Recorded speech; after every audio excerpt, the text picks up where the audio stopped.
فقط قامت قیامت، جو انسان مر گیا اس کی قیامت شروع، کیونکہ قبر میں بھی تو حساب کتاب ہوتا ہے. تو یہ تو روزانہ آپ دیکھتے ہیں شخصی، تو حساب کا زمانہ تو قریب آ رہا ہے ان کے، لیکن وہ غفلت میں پڑے ہوئے ہیں. آخرت وہ چیز ہے کہ اس سے بے فکری نہیں، چوکنا ہر وقت رہے انسان. اور غفلت اتنی بری چیز ہے، غافل انسان نہ دنیا میں کامیاب ہوتا نہ آخرت میں کامیاب ہوتا ہے. غفلت میں کام بگڑتے ہیں، وہ چاہے دین کا کام ہو چاہے دنیا کا کام ہو. انسان گاڑی چلا رہا، ذرا سی غفلت ہوئی ہے، سامنے ایکسیڈنٹ ہو گیا، حادثہ وجود میں آ گیا. غفلتی کا نتیجہ تو ہے. عورت روٹی پکا رہی تھی، ذرا سا موبائل کی طرف توجہ اس کی ہٹی گئی توجہ، روٹی جل گئی. غفلت کا نتیجہ تو ہے. ایسے انسان کی ذرا سی توجہ اللہ کی ذات سے ہٹی کہ گناہ کا حادثہ وجود میں آ گیا فوراً. بھائی انسان سے گناہ جبھی ہوتا ہے جب اللہ سے غافل ہوتا ہے. اللہ کی یاد سے غفلت ہوئی، بس گناہ وجود میں آ گیا، شیطان حاوی ہو گیا اس کے اوپر. ما یاتیہم من ذکر من ربہم، اور نہیں آئی ان کے پاس کوئی نصیحت ان کے رب کی طرف سے نئی.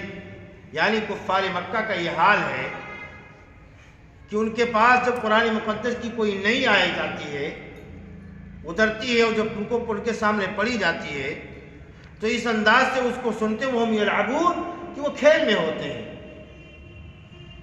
یعنی قرآن مقدس کی آیت کی طرف توجہ نہیں کرتے ہیں، کانی نہیں دھرتے، اور یا وہ خود آیت جو آیت ہے اس آیت ہی سے کھلواڑ کرتے ہیں، مذاق کرتے ہیں اس آیت سے.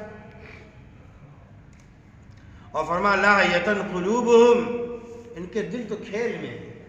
بعض مفسرین نے فرمایا لاہیۃ قلوبہم، ان کے دل دنیا کی رونق سے، دنیا کی خواہش سے، نفسانی خواہش سے چمک رہے ہیں. چکا چوند ان کے دل ہیں دنیا کی خواہش سے، نفسانی خواہش سے، آخرت کے حساب سے بالکل غافل. وَأَسَرُّوا النَّجْوَى الَّذِينَ ظَلَمُوا، اور ان کفار مکہ نے چپکے چپکے سرگوشیاں کی باتیں کی. سرگوشی کی ہی جاتی ہے چپکے چپکے، پھر اثر کا لفظ لے کے آیا ہے مبالغہ کے لیے. یعنی یہ چپکے چپکے جو سرگوشی کرتے تھے یہ لوگ، تو بند مکان میں، پوشیدہ کانوں کان سرگوشی چپکے چپکے اس لیے نہیں گفتگو کرتے تھے کہ اہل اسلام کے سامنے یہ لوگ کمزور تھے. کفر تو ننا رہا تھا، کافر تو بڑے مضبوط تھے، لیکن اس لیے چپکے چپکے کرتے تھے کہ چپکے چپکے سرگوشی کر کے، مشورہ کر کے اسلام کو مٹانے کی کوشش کرتے، سازشیں کرتے تھے، اسلام کی جڑوں کو اکھاڑنے کی کوشش کرتے تھے. اور یہ کہتے تھے حضور پاک علیہ الصلوۃ والسلام کے سلسلے میں، ارے یہ تو تمہارے جیسا انسان، ہمیں جیسا کوئی انسان ہے، کوئی سرخاب کے پر تھوڑے لگ رہے ہیں. تمہارا جیسا انسان جیسے ہم ہیں ویسے یہ ہے، پھر ان کے جادو پر کیوں چڑھے آ رہے ہو تم؟ تو ان کے جادو کو سننے کے لیے، اور تم اپنی آنکھوں سے دیکھ رہے ہو. یعنی ان کی زبان سے جو دلکش اور دل ربا کلام نکلتا ہے وہ کیوں چڑھے آ رہے ہیں سننے کے لیے؟ یہ تو جادو ہے میں. اور آنکھوں سے دیکھ بھی چکے ہو کہ جو اس سے بات کر لیتا اسی کا ہو جاتا ہے، وہ جائے اس کے کلام کے اندر جادو ہے. قال ربی، حضور پاک علیہ الصلوۃ والسلام نے کہا میرا پروردگار جانتا ہے ہر بات کو، خواہ وہ آسمان میں ہو، خواہ وہ زمین میں ہو، خواہ وہ ظاہر ہو، خواہ وہ پوشیدہ ہو، خواہ چپ کے کہو، خواہ وہ چلا کے کہو، سب کچھ میرا پروردگار جانتا ہے، سب کچھ جانتا ہے. وَهُوَ السَّمِيعُ الْعَلِيمُ، اور وہی سننے والا، جاننے والا، خفیہ سے خفیہ آواز کو بھی وہ سننے والا. چیونٹی چلتی ہے جو سب سے چھوٹی چیونٹی ہوتی ہے، پتھر پر اس کے چلنے کی آواز کو میرا پروردگار سن رہا. تو کہنے لگے کہ بھائی جو یہ قرآن مقدس کے سلسلے میں کہنے لگے اضغاث و احلام بل افتراء، یہ جو کلام ہے قرآن مقدس یہ اللہ کا کلام نہیں ہے، یہ تو پریشان خیالات ہیں، بیہودہ خواب ہیں یعنی جس خواب کے اندر نفسانی خیالات بھی ہوں، شیطانی خیالات بھی ہوں، اس کو اضغاث و احلام کہا جاتا ہے۔ یہ خیالات ہیں اور اس سے بھی آگے بڑھے، اس پر بھی صبر نہیں کیا، بل افتراء کہنے لگے، اور اس نے یہ کلام اپنے اعتبار سے گڑھ لیا، تلاش لیا ہے اپنے خیالات سے، اس کے بھی آگے بڑھے، بل ہوا شاعر، بلکہ یہ تو شاعر ہے، شعر کہتا ہے، کلام نہیں دیکھ تو کیسا کلام، شعر کہتا ہے۔ فلیاتنا، اور اگر یہ نبی ہے، نبوت کا مدعی ہے، تو ہمارے پاس جیسے اس سے پہلے انبیاء کرام آئے، وہ اپنی نبوت کی دلیل اور معجزہ لے کر کے آئے، ہمارے پاس کوئی نشانی کیوں نہیں لے کر کے آ جاتا ہے، منہ مانگی۔ تو یہ بات بھی ان کی غلط۔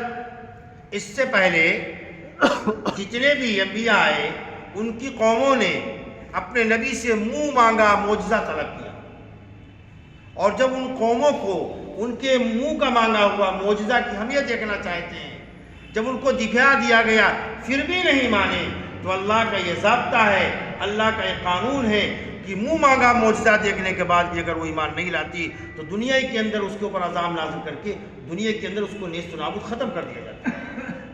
اب اگر کفار مکہ پہلے لوگوں کی طرح منہ مانگا معجزہ مانگ رہے ہیں، چونکہ میں نے اپنے محبوب کے احترام میں اس امت کو، چاہے وہ کافری کیوں نہ ہو، وہ پہلے قوموں کی عذاب کی طرح عذاب عام میں ان کو ہلاک نہیں کرنا ہے، اس لیے ان کے منہ مانگے معجزے کا مطالبہ پورا نہیں کیا جائے گا۔